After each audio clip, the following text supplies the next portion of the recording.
Through the early years of the Cold War, the Truman administration's policy of containment had halted Soviet expansion in Europe. Their attempts to halt the spread of communism elsewhere were much less successful. The end of World War II brought renewed violence in a long-running Chinese Civil War. In 1949, Communist leader Mao Zedong launched an all-out offensive to defeat Chiang Kai-shek's nationalist government. American efforts to mediate an end to the conflict failed, and Chiang's government was forced to flee into exile. At home, conservatives blamed President Truman's administration for what they called the loss of China to communism. News that the Soviets had successfully tested their first atomic bomb and a series of sensational spy cases convinced many that the enemy had seized the initiative in the Cold War. In June 1950, these fears seemed to be confirmed when the Communist Army of North Korea launched a blistering attack against its neighbor, South Korea. Within days, they had overrun the capital of Seoul and forced the defending South Korean army into full retreat. The North Korean invasion was the first military challenge of the Cold War. How the United States responded to the threat was critically important.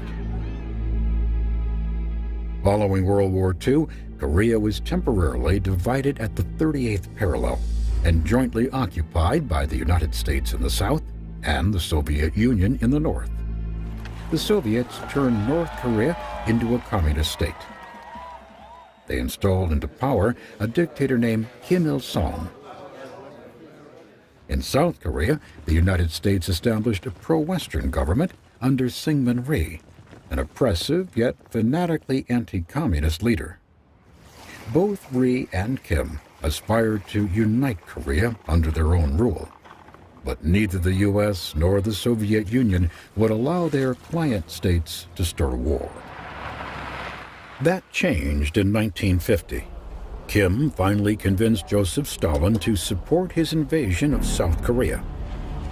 Kim would provide the troops, Stalin would supply the military hardware, and Mao Zedong, if it became necessary, would provide Chinese reinforcements. Kim promised that victory would be swift and decisive. But it would be neither. Half a world away, the North Korean invasion sparked intense debate in Washington. Was the assault ordered by the Soviets? Was this the beginning of World War III? President Truman and his advisors quickly decided to take action. An act of aggression such as this creates a very real danger to the security of all free nations. This challenge has been presented squarely. We must meet it squarely. The U.S. acted through the United Nations. Their mandate was explicit: repel the attack and restore peace to the area. A coalition of 15 countries agreed to send troops. But the overwhelming majority of fighting men were American, fighting under General Douglas MacArthur to defend American interests in the region.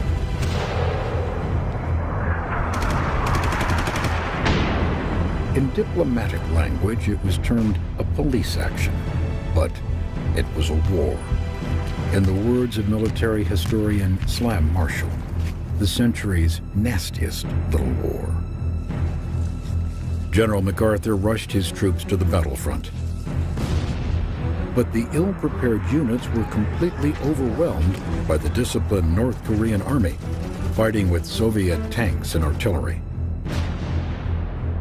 Within a month, MacArthur's army had retreated to the tip of the Korean peninsula, near Busan, while plans were laid for a daring amphibious landing behind enemy lines at the port of Incheon. If it were successful, the North Korean army could be trapped. If it failed, UN forces might be wiped out entirely. The assault at Incheon came on September 15, 1950. It was a gauntlet. Dangerous currents, extraordinary tides, defense fortifications, and massive seawalls. One planner described the obstacles. We drew up a list of every natural and geographic handicap, and Incheon had all of them. Despite the challenges, the invasion was a stunning success. Within days, the capital city of Seoul was liberated. With the restoration of South Korea, the UN mission had been accomplished. But General MacArthur demanded the authority to cross the 38th parallel into North Korea. The political risks were immense. Would the Soviets retaliate? Would Communist China intervene? There were rumors that Mao's troops were already massing along the Yalu River, the border between North Korea and China. President Truman reluctantly agreed to MacArthur's appeal, but he warned his general, stay away from the Chinese border. Mr. President, MacArthur replied, if the Chinese cross the Yalu, I will make of them the greatest slaughter in the history of warfare. In early October 1950, the first American troops marched north, across the 38th parallel, toward China. By the end of October, MacArthur's forces had captured the North Korean capital of Pyongyang. By Thanksgiving Day, they approached the Yalu River. As the general prepared for the final offensive, he cabled President Truman. This should, for all practical purposes, end the war.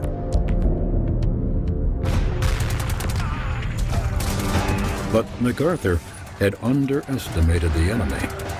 On the night of November 25th, the Chinese army struck with fury.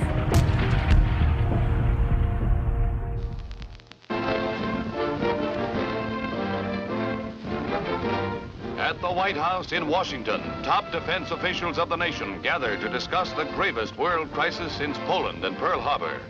The flagrant aggression of Chinese communist troops in Korea arouses the country's ire.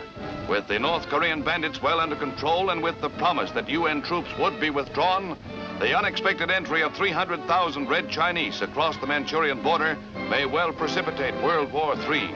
President Truman voices his accusation of Red imperialism.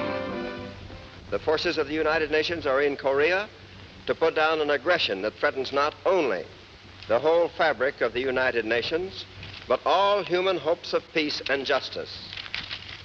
If the United Nations yields to the forces of aggression, no nation will be safe or secure. If aggression is successful in Korea, we can expect it to spread throughout Asia and Europe and to this hemisphere. We are fighting in Korea for our own national security and survival. We have committed ourselves to the cause of a just and peaceful world order through the United Nations. We stand by that commitment. On the battlefront in Korea, United Nations forces fight desperately to meet the Red attack. Here our troops must face what General MacArthur has termed a new war. Outnumbered more than 2-to-1 by Chinese and North Koreans, the UN forces hope to regroup and to meet the overwhelming attack which has broken their fluid lines of defense across northern Korea. UN forces fought desperately to escape the Chinese onslaught. At the Chosin Reservoir, 6,000 Marines were encircled by the enemy. With temperatures dipping to minus 40 degrees below zero, their situation seemed hopeless.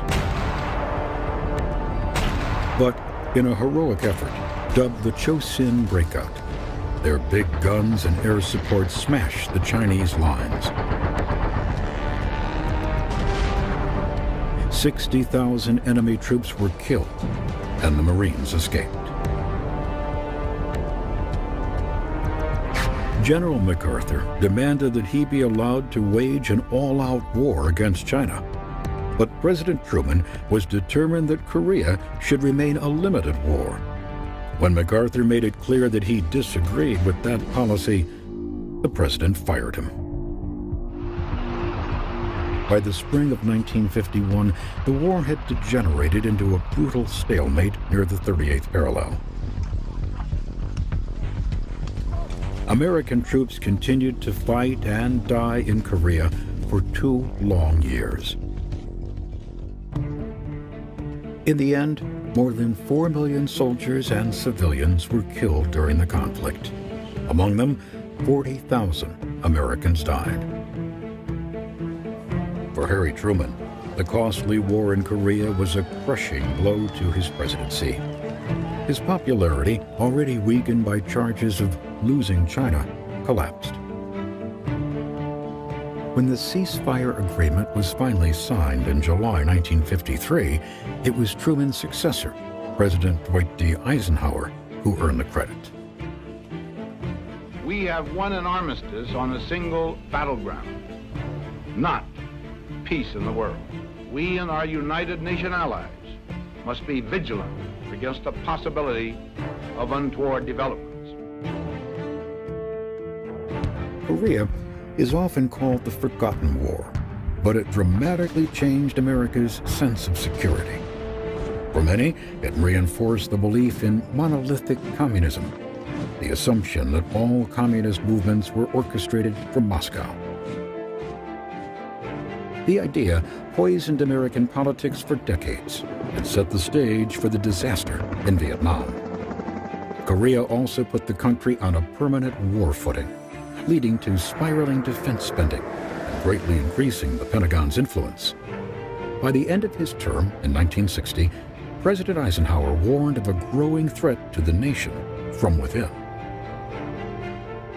In the councils of government, we must guard against the acquisition of unwarranted influence, whether sought or unsought, by the military-industrial complex. The potential for the disastrous rise of misplaced power exists and will persist.